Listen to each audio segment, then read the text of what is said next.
So thanks everybody for joining this Talking Together event. So you may or may not be aware we've run a few of these over the last year with various industry leaders. It's great to have Abi Clayton here. So she's Director of Innovation and Future Programs for the Rolls-Royce Submarine business. So we're running these in collaboration with Royal Aero and the IET, and the focus really is around mental health and well-being, which is a universal issue which impacts us all. And the three key themes that we're really looking at through this part of the series are handling stress, building resilience, and identifying support. So hopefully we can delve into a little bit about how you've handled these in your career, and then open the floor up to questions and really get your view and get some tips on how as for the most part early career and young professionals we can help try and develop this in what is currently quite a turbulent world. Yeah, so I guess as Tom was saying, it's great to have you here, Abi, to talk about mental health and well-being. So just for everyone's kind of benefit, really, this is hosted by myself, Anthony, and Tom obviously been speaking. So we're both on the IMechE Derby and Nottingham Young Members panel. So as a side note, if anyone wants to get involved with some of the other stuff we do, we're always looking out for volunteers to support us.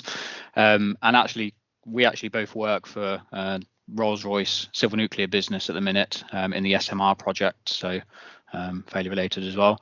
So in terms of today, we're going to start by just letting Abi introduce herself, getting to know her and her background and how she's got to where she is. If anyone wants to ask a question, fully encourage that. Please either type your question into the chat or raise your hand if you'd like to put your camera on and your microphone on and ask it live. We'll encourage that as well.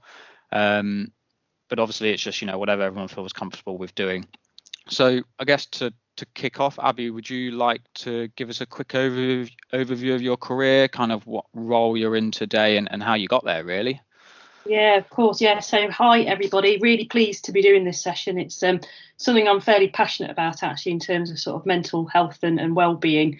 I'm actually the exec sponsor in the Submarines business for sort of live well and well-being. So it sits really nicely with me. But yeah, so I've been in Rolls-Royce for 25 years. Actually, I've just passed my 25-year milestone. So I'm a lifer, as you might call me. I actually started and had my interview with Rolls-Royce when I was still doing my A-levels. So really as going into a sponsored student sort of position. So what was then Rolls-Royce and Associates, which is now Rolls-Royce Submarines, sponsored me through university. And then I went back into the grad training scheme. So it's not quite continuous service for 25 years. So I did mechanical and optical engineering at Loughborough. So I'm a clanky by trade. I am a fully paid up fellow of the IMechE as well. So that's kind of where my roots sit. But I now head up, actually, there's been a slight change in the last 3 weeks. So future programs. But really, it's everything in that early part of innovation, early concept design assessment sort of phase. So the first part of the CAD midlife cycle, really. So a full range of products, both in sort of submarine reactor plants, but also looking at how else we can use our nuclear expertise and capabilities in broader topic areas, and very much reaching into kind of like the space nuclear power arena at the moment. So some real sort of future business. So the role is really varied. It kind of covers technical, program management, business development, finance, campaigns, supply chain, and actually working with external partners. So it's a real broad role that I've got, which, I kind of followed that path because that mixture between both business and technical was the thing that floats my boat. I'm not a hard technical specialist, that I could never cope with that. I tried working in core stress for about 6 weeks, and I'm afraid looking at meshes on screens, not for me.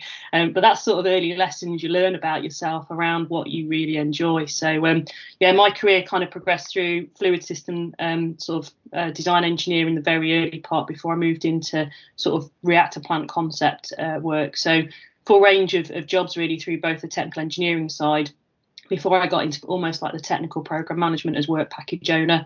Did a stint as the chief development engineer, so really running a £100 million program on developing our test rigs and sort of V&V process and activities for what's now the Dreadnought reactor plant, PWR3. So learned a lot of hard lessons through that, and that was my first kind of senior management role before I went into things like assistant chief engineer, head of program chief engineer for follow-on reactor plants before I've got into this sort of director executive position. So pretty varied kind of career through, actually, albeit all in submarines. But I guess I was very lucky to be right at the start of the Dreadnought program and seeing, the inception of a reactor plant all the way through into its manufacture, which is almost a chance in a lifetime sort of opportunity, which I know you guys in SMRs will feel at the moment as well. So they don't come along very often.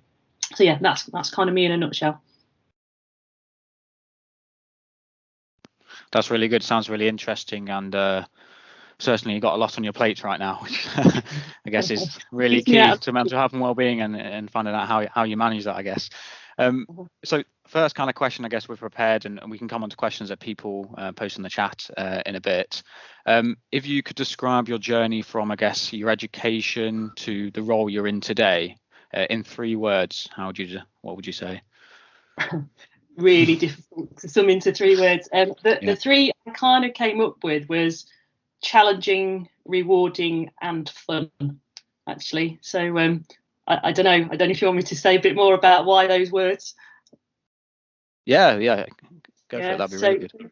Yeah, so challenging, I guess, is I've never been particularly happy in roles when I feel like I'm kind of repeating the same thing, and as soon as I get to the point of it feels like the norm, I kind of want to change. So that means mainly pushing myself outside of potentially a comfort zone, but taking kind of more and more responsibility on, I guess. So challenging, and they've not all been easy jobs, as I've said.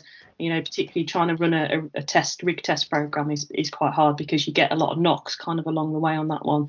Rewarding, mainly because I'm really competitive.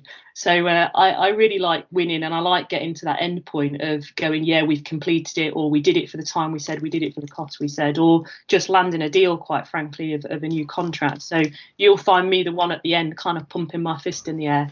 And I've thankfully been able to do that a fair bit through my career, and just hugely fun. I mean, the stuff we do, I think engineering in totality is a really cool thing. Everything you touch has been designed by somebody. So I think just the breadth and the range that we've got, and the people that I've worked with, I've been to work, and I have a laugh every day. And, it'd be pretty difficult if I didn't actually note in kind of the extreme sort of pressure, I guess, and breadth that we have to cover. But yeah, fun, definitely. That's great. Thanks for that. No, yeah, definitely. The fun is definitely on the SMR side at the moment with development. So hopefully we'll get to live that as well. Slightly changing tack a little bit. One of the things that's really important to the IMechE, definitely really important to our panel, and should be really important to everyone, is trying to grow diversity in the industry. I think it's really clear that there's massive benefits from driving diversity and trying to get different perspectives and different viewpoints. I imagine that you're often the only woman in the room in a senior STEM position, with the way the industry has grown to date. What advice have you got for women starting out on their careers who might want to get into what is, I think, still unfortunately seen as a really male-dominated industry, and I think maybe nuclear even worse than other sectors for having that really incumbent sort of base of engineers. So yeah, how do you think we can help people fill those positions? Yeah, it's a really interesting question. One I get asked a fair bit, actually. So interestingly, I actually went to an all-girls school in my secondary year, so it was an all-girls grammar school.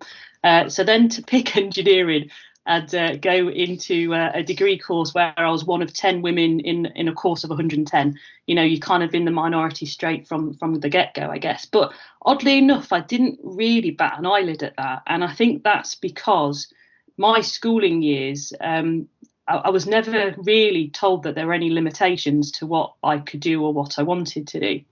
And it's been quite interesting as I've kind of got into some slightly more senior roles where, the question that's asked is, how have you broken through the glass ceiling? And I kind of sat there for ages scratching my head, kind of going, well, what is this glass ceiling that people are talking about? And it's because, as I say, there was never a limitation introduced into my mind. So, what I'd kind of say to people is just follow your passion. If doing science, technology, engineering, whatever it is the thing that makes you happy and, makes you get up in the morning, then just follow your dream, quite frankly. And in my world, as long as you're showing you can do the job, it doesn't matter what gender you are or any other diverse background, quite frankly.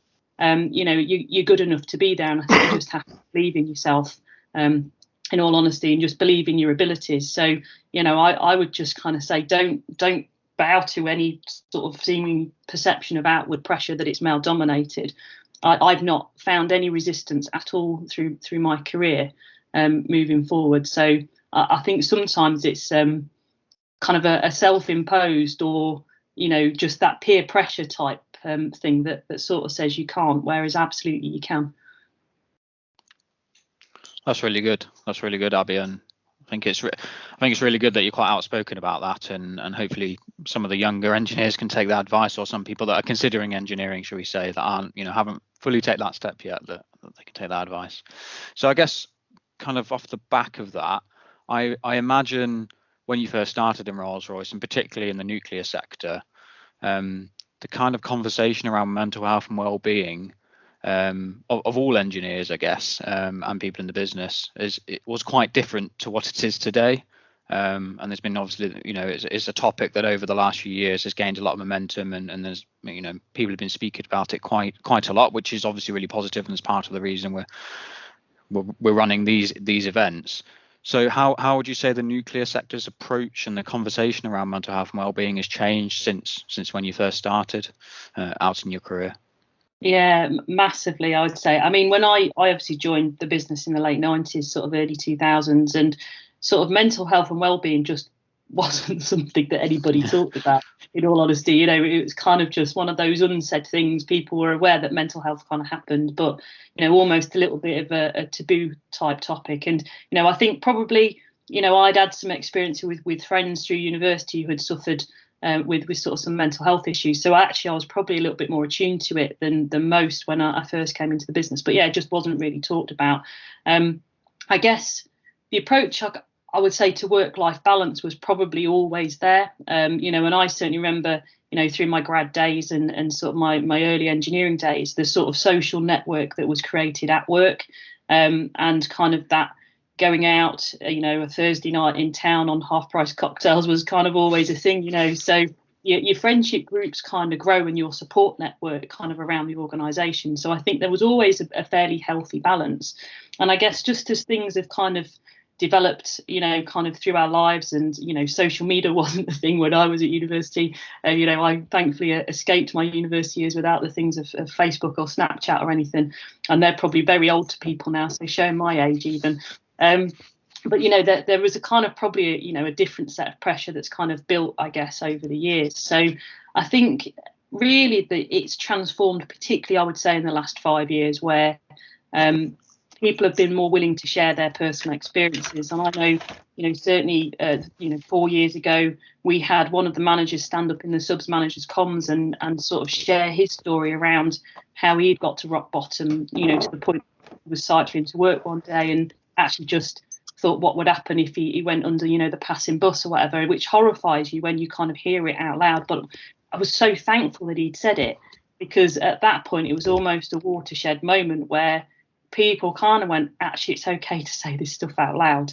And, we've kind of been massively supporting that going through. And particularly, I think over the last 18 months, I think it's just another kind of step change in everybody's kind of travel through the pandemic. And I think, a lot of people have been probably fairly dismissive to say, well, we're all in the same storm, we're all in the same boat. We're in the same storm, but everybody's in a different boat, and everybody's traveled through it in a very different way, according to personal circumstances, risks to family, friends, and actually just the fear factor that's kind of been put in. And I think, everyone's somewhere in this massive scale, in terms of, still actually quite scared versus, actually willing to throw yourself into the middle of a crowd and everybody in between. And, I think that's done quite a lot mentally at people. So really changed, but I'm kind of really pleased to see that it's out in the open, that people are talking about it.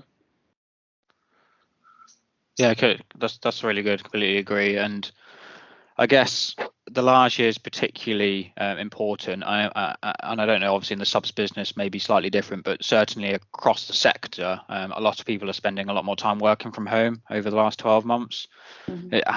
Has that changed the way, in which you support your team, or particularly at that senior level, people support each other in terms of mental health and well-being and what you do?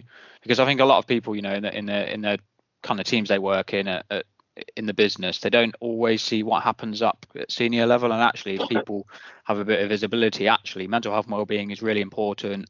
They actively engage in it and have the conversations at that level. It gives people the confidence to speak out and say when they're not feeling quite right, and I think that's really, really important. Is that something that happens? Yeah, it is. So I guess, if I reflect on the last sort of 18 months, certainly Submarines working from home wasn't a thing until it needed to be a thing. And so, it was a forcing function. Actually, from one perspective, I'm really pleased that happened. And certainly for sort of an innovation and future programs team, actually getting out from behind the barbed wire fence probably really helped us in terms of, just that outward connectivity through Teams and, all sorts of stuff. So I think that kind of really helped. We always had a mixture through our business around, people needing to be on site because of what we do, and those that actually could clear out the way and make it safer for them, we did. But then obviously with everybody going to the four winds and you're not physically seeing each other, actually how do you keep a track on that sort of mental health and well-being? So certainly I made it a priority that every week I would have my whole department on a call, just to cover off, what was happening, just so they could hear me and some reassurance from me rather than cascade it through kind of the layers. I felt it was important that they heard my thoughts on that. And actually in those sessions, I was really open to say, I live on my own, and the things that I was doing, to keep myself sane, be it a routine through my day, making sure, I made myself a rule. I would always be up, showered and dressed before my working day started. I thought as soon as I slip in to allow myself to work in my pajamas, I've reached a new low. So, it's like even things like that. And actually the one thing through the winter for me was getting out the house, through that kind of second big lockdown, and actually seeing some daylight, because we're all kind of in meetings all the time. And certainly at my level, my day pretty much runs 8 till 5, through meetings. And so I was really clear. And with my exec colleagues, I said this and then told my team I'd done it, that at some point during the day, you would see an hour blocked out in my diary that I would not be available because I was going outside for a walk. And, that might mess with people's timings of meetings, but actually for me to cope with that lockdown, that's what I needed to do. And I think, to be honest, me saying that then signaled that in a few other people to say, actually, that's okay. And I know certainly talking to my boss, he said, you know what, that's a really good idea. I'm going to do the same. And so we were quite open around the fact that we were taking time out to go outside, because actually staying inside and then it's dark at the end of the day would just have been far too tiresome. A few other things that a lot of teams did kind of around the place, and I know my team did it particularly, was, really starting that sort of social sort of club. So we did online quizzes. They kind of did a weekly blog, where we'd do a spotlight with someone answering some questions. We'd set challenges. There was like who could bake the best cake and make the best origami animal, or just random things really, just to keep people kind of a connection and a reason to kind of keep in contact and doing stuff. So I think it has really changed. I think we're probably all ready for a good night out now, to be fair. There's only so long you could do that stuff virtually, but those are the sort of things. But as I say, I think it's just making sure people knew that they could step away from their laptop and their Skype status and just take a bit of time out to get themselves straight. I think, yeah, I ended up doing something similar and trying to cycle in the daylight and get out. And I think it's understanding that prioritizing self-care actually boosts your total productivity. And there's maybe a bit of guilt around, well, I should be at my desk because it's office hours, but actually I'm more productive if I've taken that time out, and I can just push it to the end of the day because my laptop works in the dark. So it's good to see that flowing down from the leadership though, and it's not just something that people say you can do. Actually seeing people do it and having that as a role model, I think is really, really powerful. So thanks for that. No, it's interesting, but I will just kind of follow up on one, because the other extreme of it is because people were doing that, we did see, extremes of hours of working, and I would sort of clock the times I was getting emails from people. And, when they sort of get into the sort of 10 p.m. sort of region, that they did get a little bit of a personal phone call to me to say, just so I know, what sort of pattern are you working? Because what I didn't want is people to be always on, and kind of try and do this homorasis of people were juggling, kids at home, trying to homeschool toddlers whilst trying to hold down, their normal kind of work style. And so we're totally flexible around how the hours were done. But again, it was also that balance of make sure you definitely are taking downtime at the right time as well. So total balance, really. Yeah, I think all of this builds into our, one of the key things that we're trying to do is, try and help people build resilience. And that's really fundamental to be able to sustain yourself during times of pressure and times of stress. So to kind of step away a little bit, but kind of stay on that building resilience theme. I think one of the things that I've definitely experienced, and I know from chatting with the other panel members that I think we've all experienced as early career engineers, is imposter syndrome. So for people not familiar with the term, it's where you feel you're out of your depth. You've maybe been promoted into a role that you're not qualified for, and you really start doubting your own abilities. And it can be really debilitating. And I've definitely experienced it personally. And in terms of building resilience and being able to perform at your best, overcoming that I think is really, really critical. So is that something you've experienced in your career, and have you got any tips for people of how to get past it and move on? I have totally felt that. It's really interesting, actually. So I think whenever you start a new job, it kind of has phases, because you kind of have that first bit where you're a bit giddy about the fact you've got a new job, and it's all great, and it's all right because you don't really know everything yet, and it's okay you don't know everything yet. And then you kind of get a little bit of time in, and it depends what sort of role it is to how long this takes. You kind of hit what I called the new Job Wibble, which is where you're just in a pit of doom, where you go, I don't know anything, I don't know how I'm ever going to know anything, and I don't know what to do. And you kind of hit the bottom of this trough. And actually, that's completely normal. I think everybody goes through that. They just don't care to admit it, right? So I think when you go through that kind of new Job Wibble bit, you kind of got to go back to a little bit of basics around, okay, what am I good at? What do I really know? And focus on some things to give yourself a few small wins, I guess, to kind of build your confidence up, to say, that's okay, I know that bit, I've got that bit nailed. And you kind of then have to actively say, right, what's the bit of this job that I don't actually get and understand, and therefore spend some time learning it and getting some help learning it, and there's no issue with reaching out to somebody that has more experience in that area to kind of help you with that stuff. But sometimes you just have to get your head down, and it's some hard yards to kind of get through that feeling. And then you'll magically pop out of it the other side, is generally what I've found. I think the worst time I felt imposter syndrome was actually when I first got my director role and joined the executive team, because I was very giddy at the start that I'd kind of finally made it to this level that I wanted to be, and had a little clap and everything.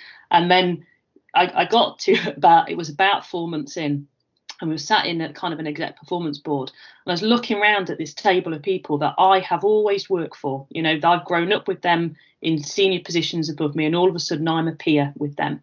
And I kind of sat there going, I don't know how to compete with these guys. The fairly loud voices, the knowledgeable voices in the room, and you're like, I just don't know how to do it. So I'm sat there thinking, how do I compete? And then you kind of have that dawning realization is, actually, I'm never going to compete on the same basis, because that's not me. And their personality type and way of operating isn't my way of operating. And you kind of have that moment then of, actually, the reason I was asked into that executive was because I bring something different. So you kind of have to go a little bit back to basics again of, what are you good at? What's your type? What are you bringing to the party? And it doesn't matter that it's different to the rest of the table, because that was kind of the point. So, and I think once you kind of realise that, actually life gets a bit easier. Yes, there's still lots to learn, and I have areas in my kind of scope that I still struggle with. If you talk to my finance director, I'll probably get a shake every now and then with a "what have you done, Abby" moment, and then we have a realization of actually it's because I just don't know something. But that's okay, because you've got to learn kind of somewhere as you go. So I think for me it's a case of knowing what your personality type is. I know I'm a reflector, and a sort of a supportive sort of person, and therefore I'm not generally the first person to talk in the room. I'm not the one that grabs the pen to go to a whiteboard. But once somebody has started that, then we kind of keep going, because I just like to think that through. But I'm quite open around the fact that that's my style. But actually, you then work out that's complementary to somebody who does kind of think first and, well, talk first and think later, actually, because between you generally get to a really good place, because you've both got something to bring. So, yeah, for me, it's around really knowing yourself and being confident in what you're doing, and the fact it doesn't have to be the same as everybody else. I think that's a great example of diversity doesn't necessarily have to mean diversity of background as well. It's diversity of thinking, and the Rolls-Royce people might recognise the phrase, all stars get results, but I think there's real value in having those different sorts of people in the room. So you mentioned the new Job Wibble. What about the old Job Wibble? Have you ever got to the point where you've thought maybe engineering isn't for me, and looked at jumping ship, to use a bad Submarines pun, going to another sector? Is that something you've explored, and if so, what kept you, what dragged you back?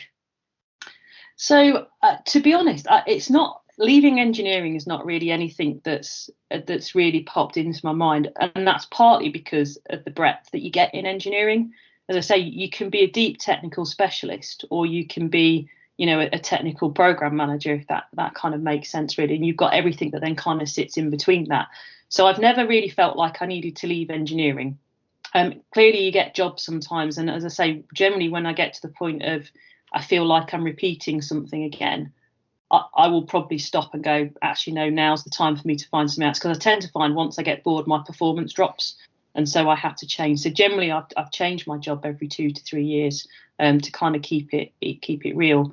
I guess as a grad, I worked in actually nearly everywhere but Submarines, just to try a few different things, actually, and then I went back to subs. And one of the reasons I've stayed, which I know some people might think it's quite boring, because it's just really cool. What we do is really cool. And you look at, the challenging environment that the product's got to operate in, what's required of it, the number of dives must eat number of surfaces, everybody's got to stay safe on that whole mobile sort of reactor plant, and it's a warfighting vehicle. So, there's a whole set of stuff that goes in that, and huge complexity, which I just find really kind of challenging. And then, as we start to move some of that technology into other areas, and I talk around sort of nuclear power in space, where we're trying to push the organisation, that's a whole other game of exciting for me. So yeah, I've never walked away from engineering or felt that I wanted to, because I just think it's super cool.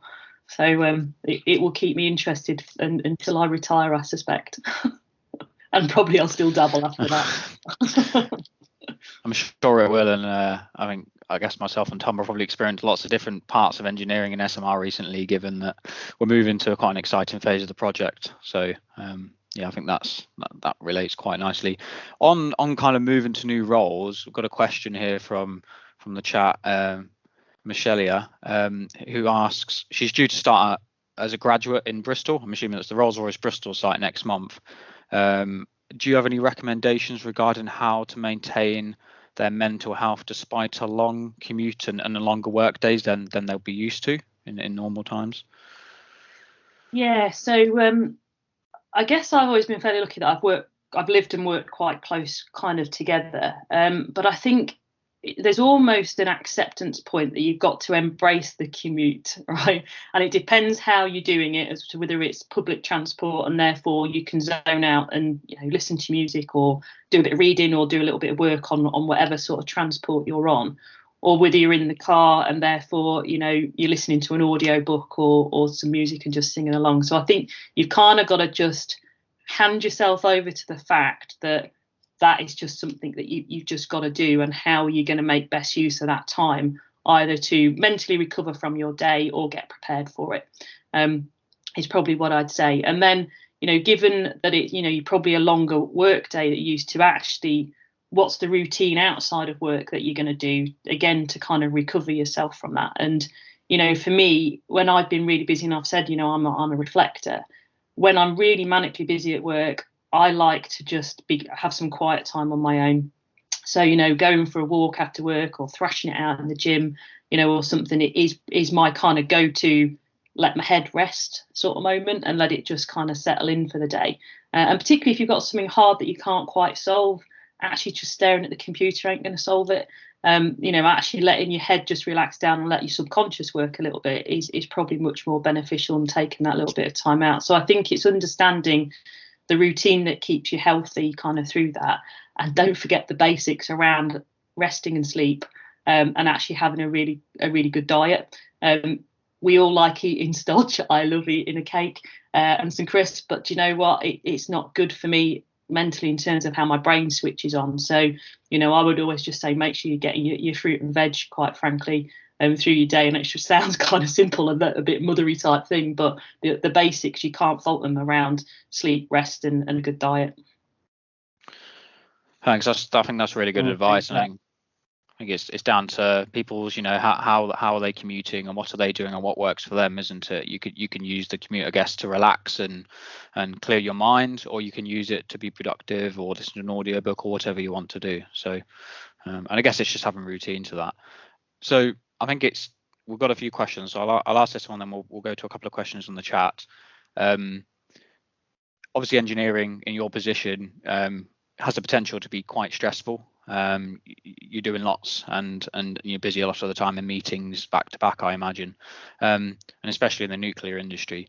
Do you ever feel stressed in your current role, or can you recollect a time where you had to make a stressful decision, and particularly how did you deal with that?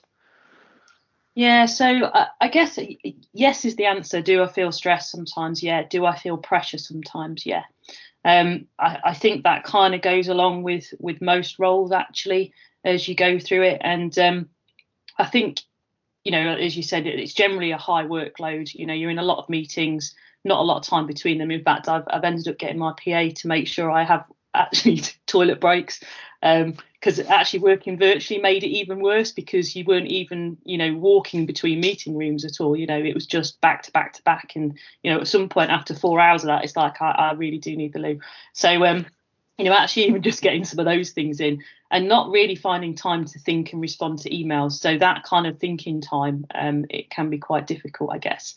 I think when I first moved into a leadership role, and this was years ago, when I kind of first got my first manager role, I actually found that really tough, because all of a sudden I couldn't finish the work that was in front of me.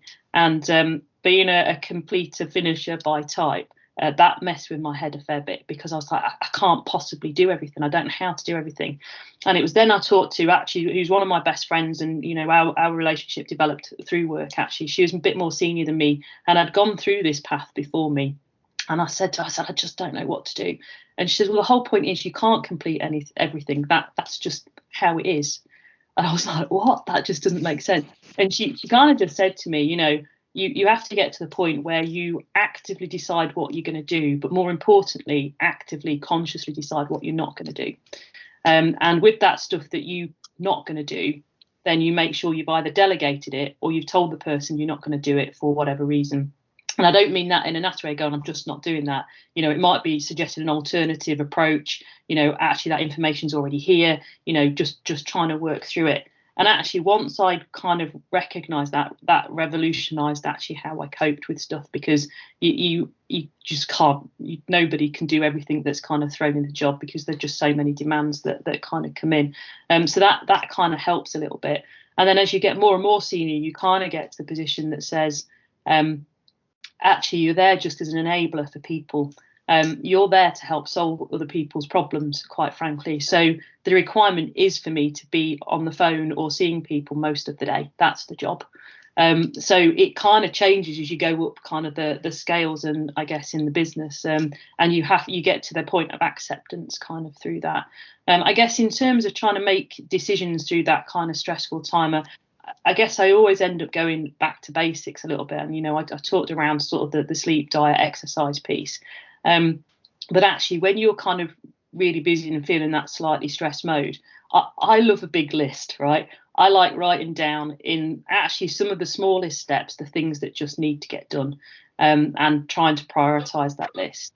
Because actually the act of physically writing it down helps me. Now, you guys might like writing electronic post-its on it, or whatever. I physically like writing, post-its, and I've got some on my desk, here, because it's the things that kind of flip into your mind that you've just got to kind of control the thought pattern a little bit through that. I think the other thing is just think around, the things you can control and the things that you can't. And actually the things you can't control, there's no point worrying about them. It's just wasted effort. So yeah, as I say, go back to basics for me. Write a big list and tick some stuff off it. Yeah. So I guess there is prioritizing what you what's the priority where you do have a lot of work in front of you, whether you're a manager or an engineer in the business, is having that conversation and saying, actually, I've got too much on here. What's priority? What can wait? And solving it that way. So I think that's a really important message people can take away. I'm just going to ask a question from the chat. So Rachel's asked, do you believe having an executive sponsor for mental health and wellbeing makes a difference to how well it's lived by and embedded by the organisation? And is it something you'd recommend for the Rolls-Royce SMR business? So of course I'm going to say it's a good idea because I sponsor it. However, why I sponsor that? So there's a senior voice saying it's okay to take time out and do this stuff. But it's also about making the environment better for people actually at work as well. So, we have sort of 3 legs of our sort of well-being area cut off. One very much around mental health, and we've got a set of great mental health champions in the business that I support, and they're fantastic. They're just around, and they're actually organising a week-long Wellfest for us in the subs business, starting sort of 20th of September, where we've got things around you can learn a language, learn a new craft or hobby, and there's some karate taster sessions, there's some archery taster sessions, and it's not to block the whole day out. It's only sort of hour slots of things, and you can sign up to stuff. And what we've said is absolutely that's supported from the top level in the business. We're okay people taking a couple of hours out during that week to do something, whether it's learn mindfulness or whatever, because actually the benefit you get back from that as a business is huge. Because if you can just help one person manage their mental health and their work-life balance, actually the reward you get back in terms of attendance and actually what they do at work and their contribution is huge. So that's something we absolutely recommend. But we've also got things around kind of green spaces, kind of quiet areas around the business, in kind of slightly more comfortable rooms out off the way, where you can just go and just go, oh, it's all got a bit much, I just need sort of 5 minutes just to stop and kind of think. So and I think, to be honest, all it is making it visible to people that it's okay to just focus a little bit on your own sort of mental well-being, and just that whole work-life balance thing. And we're currently doing a 50-day step challenge. We've got teams across the business all competing against each other. So of course I'm like, must walk more. So I've been walking on the spot this morning in a long meeting because I wasn't on video, so it didn't look too bonkers. But it's just kind of getting out there. So yeah, I believe having that senior sponsorship helps, because as you kind of go down the organisation, actually it's okay for managers to say it's okay for their staff to do stuff, and it's actually okay for managers to take some time out to do stuff. That's kind of the whole point. So I would always recommend having a focus on that, because that employee engagement you get back's huge. I think that's good. I think that's probably something I'll talk to Rachel about offline, and we might pick your brain about how you've done that going forwards. Yeah, no worries. Question on the chat from Rafsan, which is pretty aligned with some of the other questions we've had. Are you there, Rafsan? Do you want to chime in? Yeah. Hi, Abi.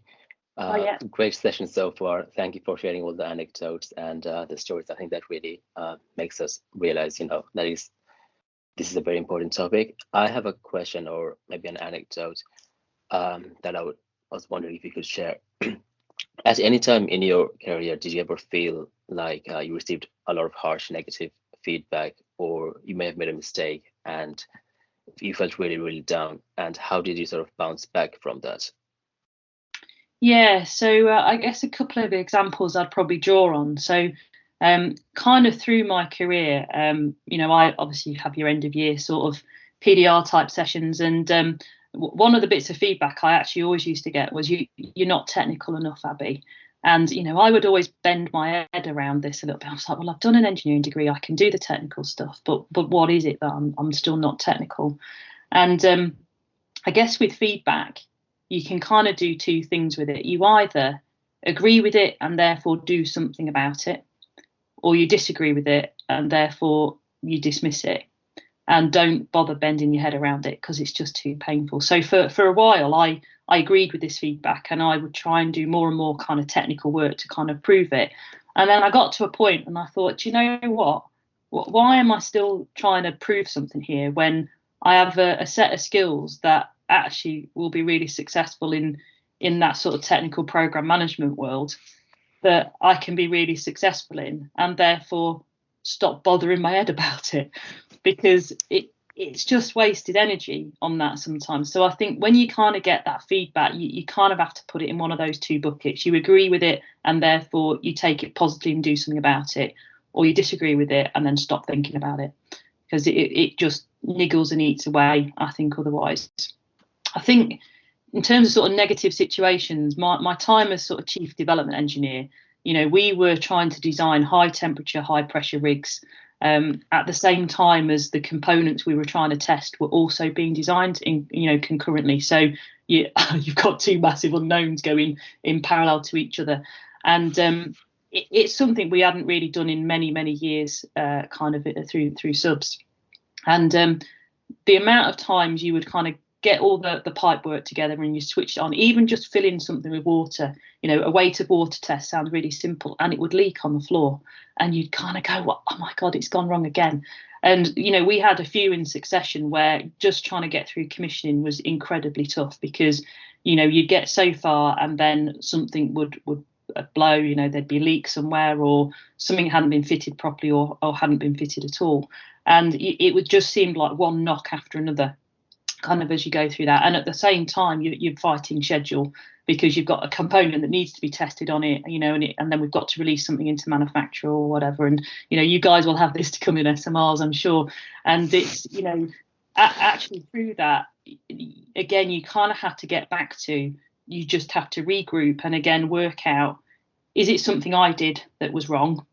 And therefore, how do I fix that going forward? Or is it something that actually I could have had no control over, and therefore I can't worry about something I didn't have control over? So again, it's kind of just making sure you can work through that and map out, okay, whatever's happened to get to that point, you're now in that situation. What are you going to do to fix it? And map out the future and look forward. And I guess I'm probably one of those annoying people because I'm a glass half full sort of person. So once you're dealt a hand, well, you dealt it. There's no point going back over why it happened sometimes. You've just got to move positively forward. So I'd kind of always say do that. But I think the one lesson I learned through that RIGS program was we convinced ourselves we didn't have time. And I think we rushed at decisions. And I would always now say, when someone says, we haven't got time to do that, I'd go, no, we're stopping. And we're just going to just take a day just to think it through kind of properly, because I think we convinced ourselves we didn't have time, and actually we had more than we thought. So, and it's just the pressure of the situation. So yeah, I would always say, don't bend yourself inside out about what happened. Move from the point you're in forward positively.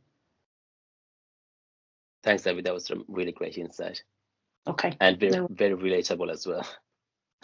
Thanks. I've got a question that Nathan sent me.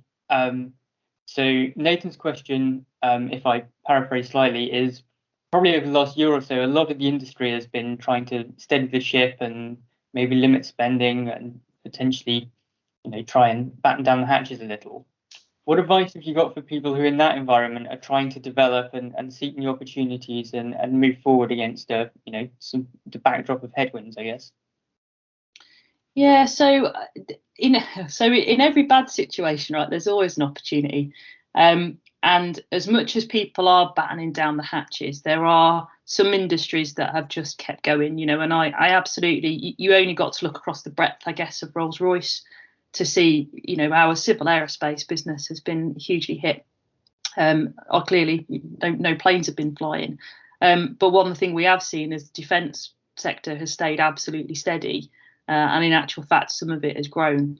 And despite all kind of cuts in spending all over the place, the government has really, really ambitious kind of future looks as well. So, particularly when you look at sort of levelling up sort of agenda, whether it's net zero agenda. So, there might well be areas that have kind of closed down and been constrained.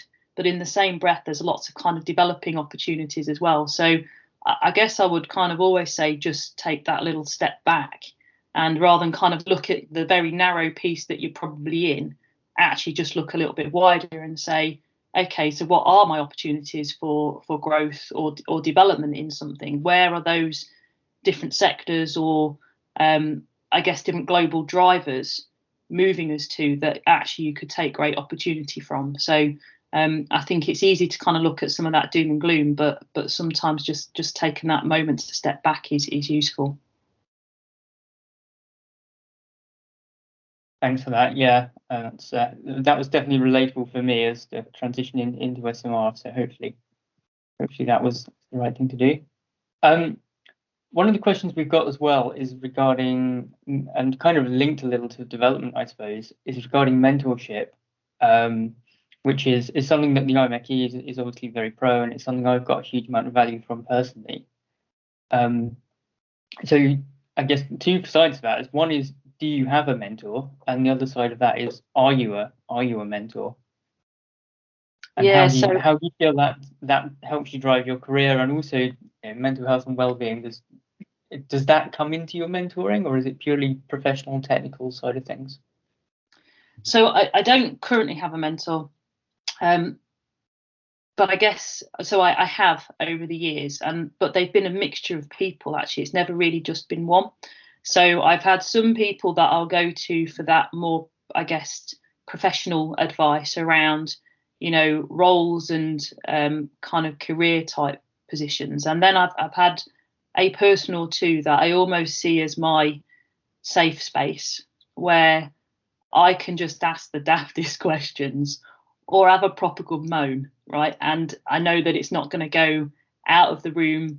You just a space to offload, really, because actually some of the things you kind of feel, like we talked around the imposter syndrome, maybe you don't want to say that to somebody who you're trying to get just career advice from. Maybe you want to just say, is it normal, to someone that you trust to kind of say that. So I've always had a mixture of a couple of three people that I kind of do that. And to be honest, that's true today, actually, of who I speak to, and still kind of having that safe space. So I guess, am I a mentor? I'm not formal one, registered with the IMechE, but I do, I guess, have career chats with quite a lot of people.